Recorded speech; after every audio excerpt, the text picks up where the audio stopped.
비슷비슷한 생각을 하는 방향으로 자꾸들 뭉친다는 얘기예요. 심지어는 자기만의 생각이 분명히 있음에도 불구하고 남들은 어떻게 생각할까를 지나치게 걱정한다는 거죠.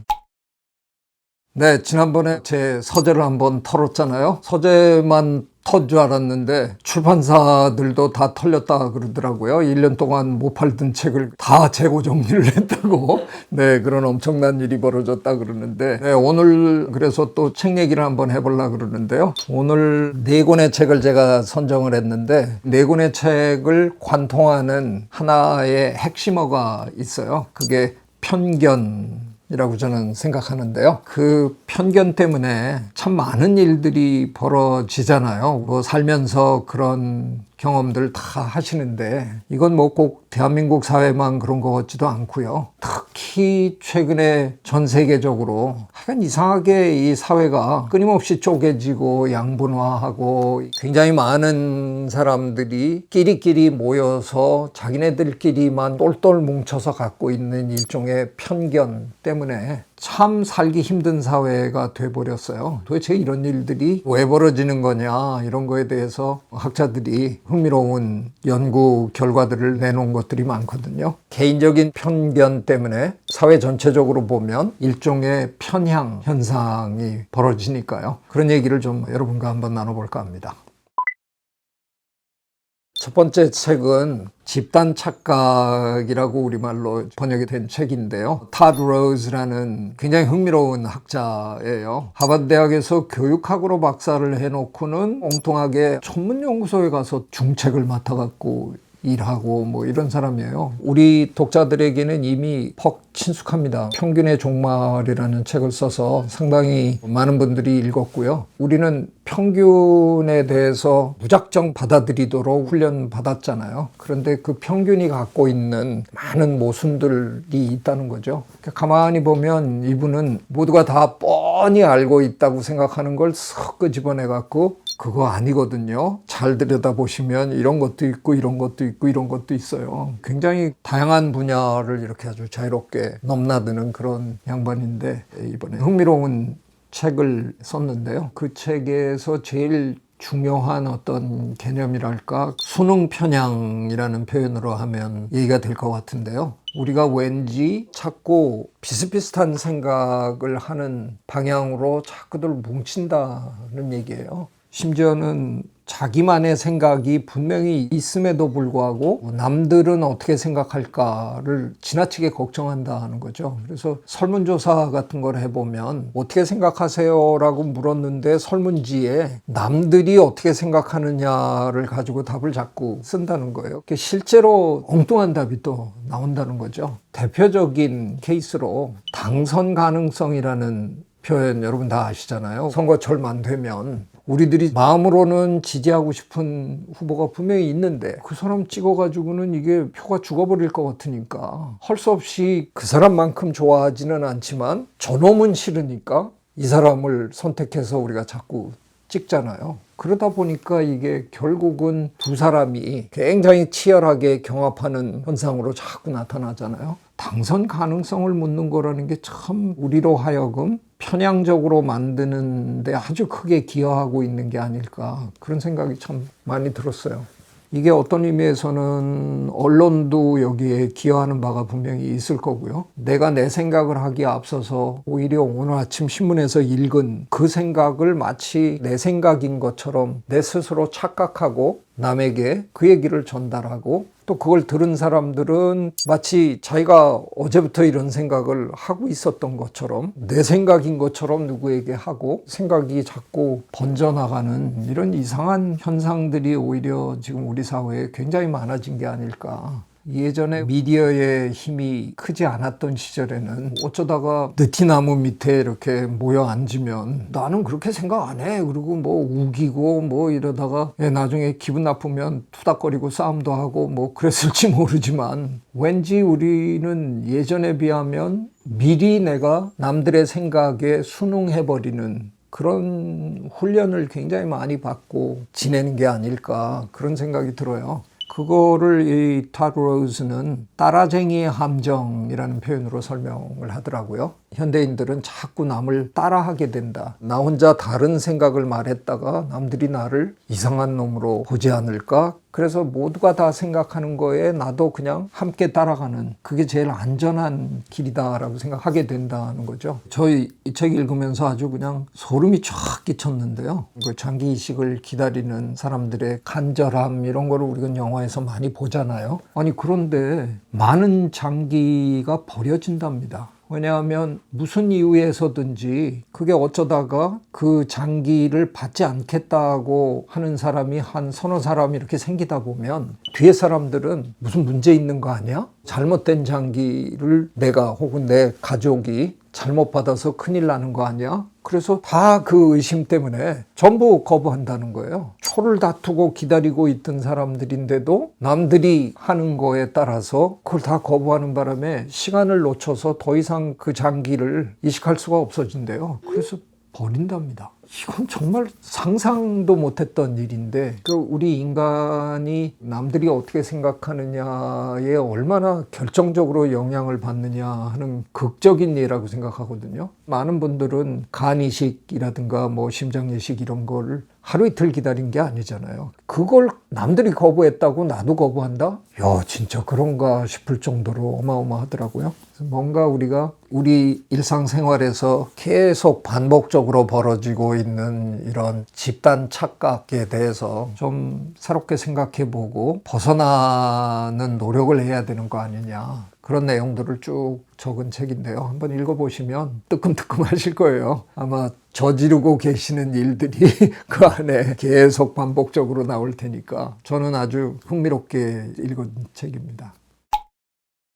책의 뒷부분에 가면 거기에서 어떻게 우리가 벗어날 수 있을까에 대한 제안들을 여러 가지 하는데, 그 제안들은 그냥 그렇게 받아들여서 당장 할 수 있을까? 그런 차원에서 추천하고 싶은 책이 두 권 있는데요. 우리 편 편향이라는 책하고 공감의 반경이라는 책입니다. 두 책 다 약간 바라보는 각도가 상당히 흡사한 면이 있는데, 우리 편 편향에서는 저자가 심리학자다 보니까 그동안 심리학에서 지적해온 이런 많은 편향들을 골고루 다 설명을 해 주시면서, 요즘 우리 사회에서 많이 얘기하는 편향이 있잖아요. 확증 편향. 요즘 우리 사회의 문제잖아요. 그냥 나는 이거야 결정해 놓고 다른 건 아무리 얘기해도 그냥 안 들리잖아요. 그럼 정치적인 상황에서 태극기 부대랑 촛불 부대는 상대방 쪽에서 나오는 얘기는 증거를 아무리 들이대도 증거 자체를 볼 생각도 안 하고 자기 주장만 하고 일단 받아들인 자기 신념에 따라서 그냥 무조건 편향적인 행동을 하는 거잖아요. 근데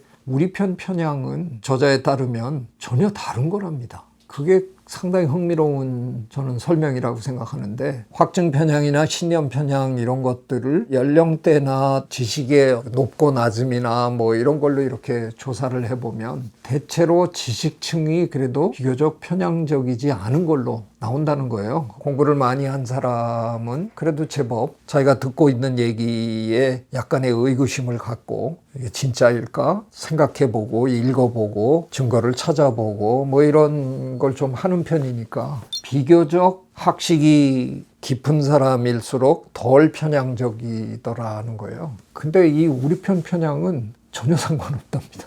오히려 어떤 연구에서는 지적 수준이 높은 사람일수록 더 심하답니다.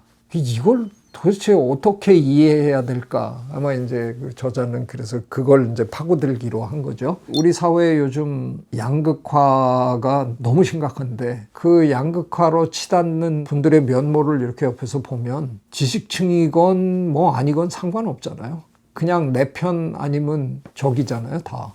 왜 이런 일이 벌어질까? 상당히 흥미롭다고 생각을 했고요. 그런 것들을 어떻게 이겨나갈까 하는 과정에서 장대익 교수님의 책이 굉장히 도움이 많이 됐어요. 공감의 반경에서 최종적으로 이렇게 얘기를 하더라고요. 감정 공감에서 인식, 인지 공감으로 나아가야 된다. 왜 내가 그런 생각을 해야 되는가? 왜 내가 그 편에 서야 되는가를 인식 수준에서 지식을 바탕으로 검증해라 하는 얘기니까 저는 그게 실현 가능한 조언이 아닌가 그런 생각을 해봤어요. 집단 착각에서부터 출발해서 우리 편, 편향, 공감의 반경 이 세 책을 다 읽으면서 그 세 책에는 구체적으로 제안으로 나와 있는 건 아닌데 제가 그냥 개인적으로 생각해 본 가장 좋은 해결책으로 결국은 토론이 중요하겠구나 그런 생각에 저는 도달했어요. 흔히 사자성어로 역지사지라고 하잖아요. 그거는 상당한 훈련이 필요하겠다는 생각이 들고요. 이미 내가 한쪽으로 편향돼 있는 상황에서 그 편향성의 한계를 극복하고 생각의 반경을 넓히고 이러는 게 얼마나 힘들겠어요. 근데 그럴 때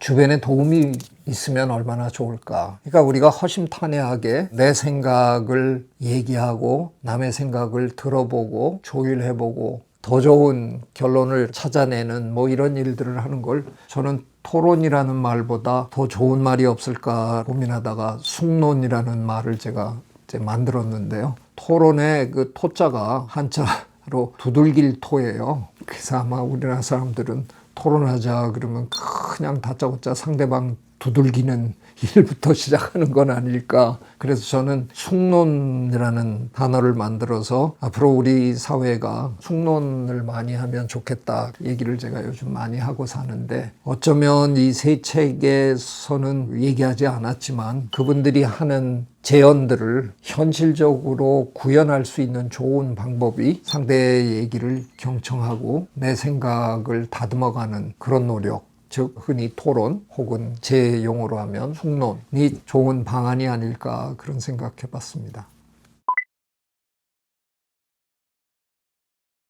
집단 착각의 맨 마지막에 가면 우리 사회에서 벌어지고 있는 집단 착각의 예를 들면서 거기서 벗어날 노력을 우리가 해야 된다 그러면서 가부장주의의 대가 뭐 이런 챕터가 하나 나옵니다. 설명이 굉장히 독특한데요. 가부장주의는 집단 착각을 권위 있는 누군가가 더 강화시켜버린 되게 독특한 경우라는 거예요. 그런 얘기를 읽으면서 남성해방이라는 책을 집어드니까 와 이게 절묘하게 연결이 되는 거예요. 오래전에 제가 여성시대에는 남자도 화장을 한다라는 책을 썼거든요. 그 책에서 제가 초지일관 얘기한 게 결국은 호주제 폐지를 남성이 반겨야 된다는 얘기를 제가 한 거거든요. 사실은 이게 남자에게 좋은 일이다 하는 얘기를 열심히 강조했는데 몇 년 전에 네덜란드 양반이 쓴 책이에요. 그래서 그게 우리말로 지금 남성해방 이렇게 번역돼서 나오는데 그 책에서 이 주장하는 이런 것들이 제가 떠드는 거랑 너무 비슷한 데가 많아갖고 그래서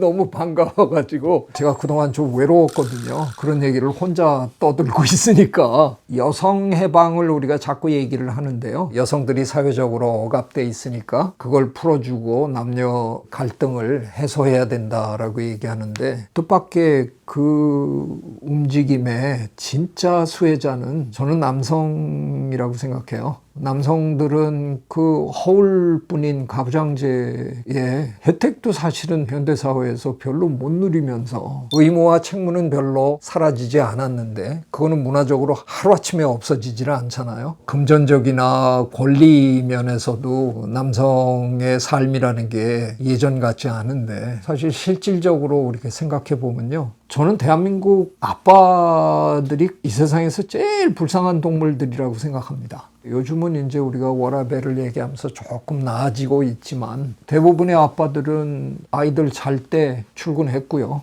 야근하고 돌아오면 벌써 아이들은 잠자고 있고요. 그러니까 자식 얼굴 보는 것도 기회가 별로 없는 거고 어느 날 조금 일찍 퇴근했더니 오랜만에 애들이랑 얘기 좀 해야지 그러고 들어가려고 그러면 엄마가 막잖아요. 그 애들 공부하는데 왜 방해하냐고. 그러니까 대한민국 엄마들은 자식 키우느라고 무지하게 고생하시고 그랬지만 그래도 말년에 자식과 교감이 있는 대한민국 아빠들은 자식하고 교감이 없어요. 자식하고 대화를 해본 적이 없잖아요. 세상에 외로운 사람들이 제가 보기엔 대한민국 아빠들인데 이게 여성이 권익을 찾기 시작하면 사실은 혜택을 누릴 사람은 저는 남자들이라고 생각해요. 정리를 아주 기가 막히게 잘한 책이 남성 해방이다, 이런 제목으로 책이 나왔습니다. 읽으시면서 제 느낌에 일부 여성은 감동 못 받으실 수도 있고요. 저는 생각에 많은 여성들이 생각이 많아지실 것 같다는, 그동안 보지 못했던 각도, 내 남편이 이런 힘든 면이 있었겠구나 하는 거를 아마 느끼시는 분들도 참 많으실 거고요. 남성들은 읽으면서 가슴 속에 이런 큰 응어리 같은 게 확 녹는 느낌을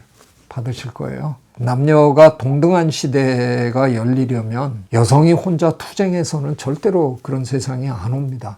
남성이 나서서 함께 이끌어줘야 그런 세상이 오는 거거든요. 그러려면 남성들의 인식이 바뀌어야 되는데, 저는 남성해방 이 책이 그런데 굉장히 도움이 되리라고 생각합니다.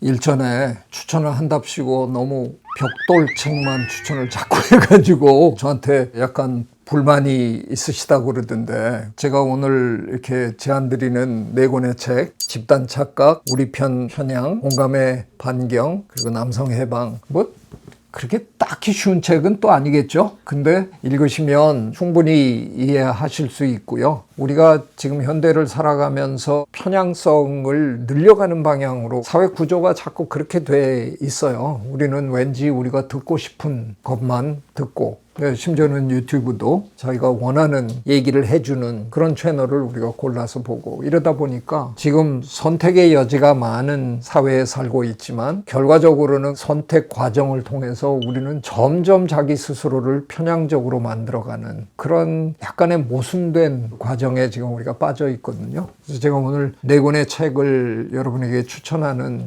이유는 그런 우리의 성향을 한번 제대로 되짚어보고 어떻게 하면 좀 더 덜 편향적인 이 세상을 조금 더 균형감 있게 바라볼 수 있나, 이른바 그래도 생각 있는 사람들이 양쪽을 다 바라볼 수 있는 덜 편향적인 인식을 갖추기 시작하면 사회가 그만큼 훨씬 편안해지겠죠. 저는 그런 노력을 제 깐에는 열심히 하거든요. 제 주변에 저를 아는 분들이 제가 좀 느리다고 자꾸 그러는데, 저는 웬만한 거에 바로 반응을 안 하거든요. 그냥 이렇게 들어놓고 하루 이틀 묵히면서 또 생각해보고, 그리고 서서히 반응을 하는데, 그게 저는 개인적으로 제 삶에서 저한테는 굉장히 도움이 많이 됐거든요.